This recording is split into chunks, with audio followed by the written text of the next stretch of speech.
But if I lay down and I play dead and I stay dead, maybe you'll get sick of being the monster out of my head, under my bed.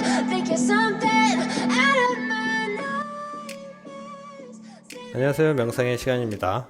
어제는 장 초반에 상승을 했는데 PPI 나오면서 하락하고 갈 길을 못 잡으며 결국 나스닥은 보합으로, S&P는 약보합으로 마감을 했네요.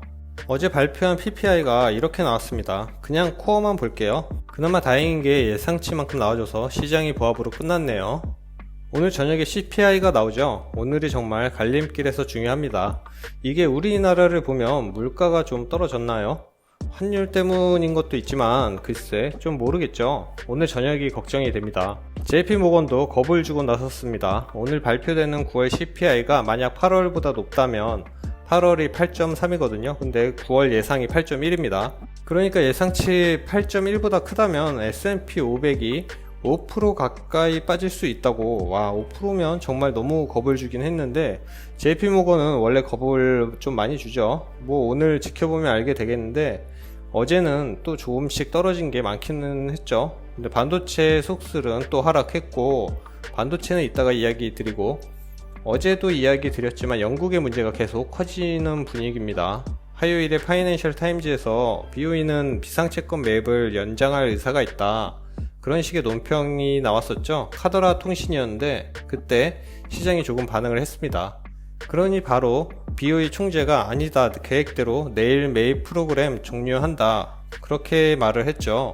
그러니까 시장은 다시 불안해졌죠. 파운드는 다행히도 하락은 멈췄는데 아직 상승을 못하고 있습니다. 계속해서 밑에서 놀고 있죠. 채권 금리는 다시 많이 오른 상태고요. 보시면 거의 장기채가 5%, 15년물부터 거의 5%가 넘죠. 20년 채권 금리는 전고점을 뚫고 조금 내려온 상태입니다. 금리가 이러니 채권 가격은 거의 급락이라고 봐야죠.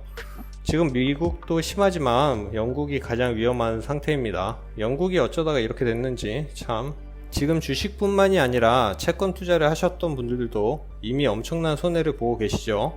지금 정말 모든 자산 시장이 우울한 상태입니다. 부동산도 하락을 시작하고 있죠. 이건 모든 나라의 공통된 사항이죠. 우리나라 경제 규모가 상위권에 속한 나라이기 때문에 우리나라를 보면 거의 모든 나라를 대변합니다. 다 힘들죠. 근데 우리나라가 가장 먼저 하락을 시작했죠. 지금 나스닥은 기존 큰 하락장과 비슷한 하락을 하고 있습니다. 보시면 아직 닷컴 버블과 금융위기까지는 안 됐지만 많은 하락이 진행되고 있네요. 달러 인덱스는 하락을 하다가 다시 상승을 하는 분위기입니다. 아직 정체되어 있긴 하지만 오늘 저녁 CPI 발표되면 그 기점으로 방향이 결정될 것 같습니다. 잘못하면 전고점 뚫을 수도 있겠죠. 그리고 IMF 통화 및 자본시장 이사인 토비아스 아드리안이 인터뷰에서 미국 주식이 20% 폭락이 확실히 가능하다고 했다고 합니다. 아드리안은 금융 안전성 위험이 매우 높아졌다, 그러니까 투자자들이 정신이 무너지면 그 순간 패닉셀이 나올 거란 이야기입니다. 물론 지금 채권시장이 글로벌 금융 위험이 있긴 하지만 2008년 금융위기 그때보다는 그나마 잘 유지되고 있어서 본격적인 위기에 빠지지 않을 거라고는 합니다. 항상 이럴 때 나오는 이야기죠. 20에서 30% 하락한다, 맞으면 거봐 내가 그랬지. 그리고 틀리면 조용히 사라지죠. 하루 이틀 겪은 게 아니니 너무 감정이입하실 건 없어 보입니다. 그리고 우리의 속을 쓰리게 만드는 속슬의 이야기를 드리면, 인텔이 침체된 개인용 PC 시장에 대처하기 위해서 수천 명의 직원을 해고할 계획이라고 블룸버그 보고서가 나왔습니다. 고성능 반도체 칩이 포함한 개인용 PC까지 수출 제한했죠. 많은 소비를 해주던 중국에 사실상 최신 사양의 PC 수출이 막힌 것도 있고, 지금 제로 코로나로 넉다운 상태죠.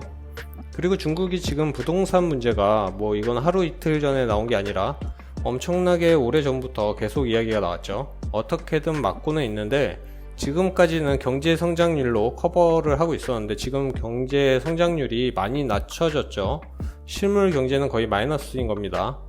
부동산 거품까지 터진다면 정말 큰 파장이 나오겠죠, 글로벌로. 그래서 자료를 찾아보다가 재밌는 사진이 있어서, 난개발이 심하다고 하는데 이거 진짜야? 이거 합성 아니야? 집도 없고 주변에 도로도 없죠. 그러면서 찾아보니까 이게 2017년 사진이더라고요. 뭐 지금은 어떻게 변했냐? 이렇게 변했습니다. 2017년 이 당시 중국 철도총공사 부채가 714조 원이었다고 하니까 그러면 4년 넘게 아직도 개발 중인 건데, 중국엔 이런 말이 있다고 합니다. 불을 쌓으려면 먼저 길을 만들어라. 그래도 이건 좀 너무 빨리 만들지 않았나? 뭐 하여간 반도체 장비도 사실상 중국 수출이 막혔습니다. 인공지능 애플리케이션용 고성능 반도체와 장비 등 뭐 사실상 중국의 수출이 막혔죠. 중국이 과연 항복을 언제 할지가 관건인데, 사실상 모든 반도체 장비는 미국이 소유하고 있다고 봐도 되죠. 지금은 뭐 중국이 자기들이 만들겠다고 하고 있는데 이게 가능할 거라고 보는 사람은 없을 겁니다. 이건 지금 중국이 항복을 해야 하는 상황인데, 만약 그렇게 된다면 정말 많은 것을 내줘야 하겠죠. 중국 자존심에 쉽지 않을 것 같고, 항복을 한다고 해도 아마 긴 시간이 지난 후에야 가능하지 않을까 생각을 합니다. 이제 기술 격차는 계속 늘어나겠죠. 4차 산업의 핵심 부품인데 과연 중국이 언제까지 버틸지 궁금하긴 합니다. 과연 언제까지 이게 지속될지, 속수를 계속 가져가야 하는지. 그런데 확실한 건 이게 해결만 된다면 크게 상승을 하겠죠. 이미 모든 곳에서 4차 산업으로 바뀌는 지금 수요는 폭발적으로 늘어날 겁니다. 왜 속수를 이렇게 떨어지냐? 뭐 하나죠. 실적이 안 나올 거니까. 그리고 앞으로도 경기 침체로 반도체 수요가 떨어질 것 같으니까. 3분기 PC 출하량을 보면 애플을 제외한 모든 브랜드가 굉장히 많이 줄었습니다. 뭐 애플 빼면 약 마이너스 20% 정도 되죠. 지금은 경기 침체를 걱정해서 줄어들었지만 언젠가는 끝나겠죠. 그리고 침체가 심해진다면 각 중앙은행들은 다시 유동성 자금을 풀 겁니다. 뭐 하루 이틀 겪은 게 아니잖아요. 반복되는 시장이라는 거 다들 아실 겁니다. 그렇다는 건 우리는 견디기만 하면 되죠. 너무 흔들리지 마시고 그냥 견디기만 하면 되는 거죠. 특히 반도체는 거의 확실하다고 생각을 합니다. 미국이 왜 반도체를 수출 못하게 했겠습니까? 가장 중요하다는 거죠. 4차 산업에서. 그러니 정말 장기 투자를 생각하셔야 합니다. 지금은 본인의 의지가 아니라 억지로 장기 투자를 하시게 됐지만, 이 기회에 정말 장기 투자자로 전향하는 것도 좋을 것 같습니다. 오랫동안 장기 투자하다가 폭발적으로 반도체가 상승하는 걸 같이 즐겼으면 좋겠네요. 그럼 오늘 영상은 이것으로 마칠게요. 조금의 도움이 되셨다면 구독, 좋아요 부탁드립니다. 오늘 하루도 조금만 더 고생하셨고 푹 쉬시는 저녁 시간 되시길 바라겠습니다. 그럼 내일 만나요.